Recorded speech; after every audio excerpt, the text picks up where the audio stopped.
उमाकांत वर्मा जी। राधे राधे महाराज जी। महाराज जी, मैं आपकी शरण में हूँ। आपकी कृपा से लहसुन, प्याज, मांस, मछली सब छोड़ दिया है। महाराज जी, ये शरीर बिहार के एक सरकारी विद्यालय में एक शिक्षक के रूप में कार्यरत है।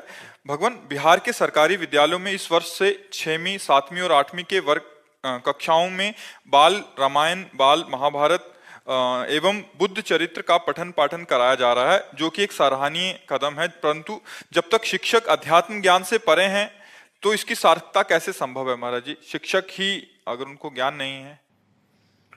हाँ, जब शिक्षक को ज्ञान नहीं तो शिक्षा क्या प्रदान करेंगे? पर अगर मिठाई वाला मिठाई नहीं खाता और मिठाई बेच रहा है, अगर हम मिठाई ले लेते हैं तो मिठाई का स्वाद तो हमको मिल जाता है कि नहीं मिल जाता है? उसमें हम ये नहीं पूछते कि मिठाई तुम खाते हो कि नहीं खाते हो। तो अगर शिक्षक को ज्ञान नहीं है और जो पुस्तकीय ज्ञान है वही अगर अध्यात्म में दिया जाए तो विद्यार्थियों पर उसका प्रभाव पड़ेगा, क्योंकि कोई भी संसार की ऐसी वस्तु नहीं है, कोई भी ऐसी बात नहीं है जिसका प्रभाव ना पड़ता हो। जैसे अभी हम कहें नींबू, इमली और खट्टी चीज की व्याख्या करें तो मुंह में पानी आ जाएगा, उसका प्रभाव पड़ जाएगा। अभी हम किसी द्वेषात्मक तो क्रोध आ जाएगा। यदि हम अध्यात्म की चर्चा करते हैं, हम सुन रहे हैं, तो भले मन लगे ना लगे उसका प्रभाव पड़ेगा और हमारे अंदर अध्यात्म शक्ति जागृत होने लगेगी।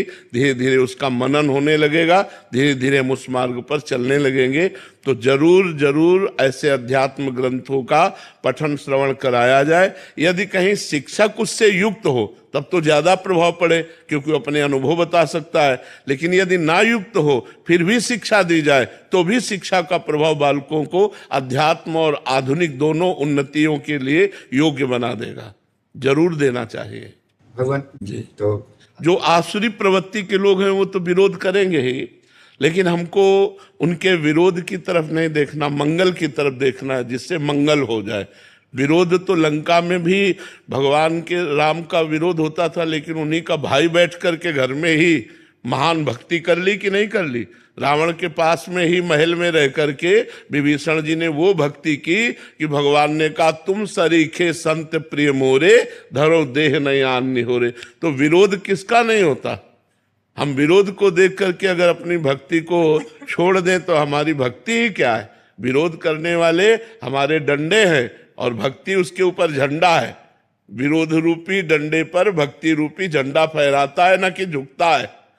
अगर विरोधी ना हो तो भक्त की पहचान ही ना हो पावे।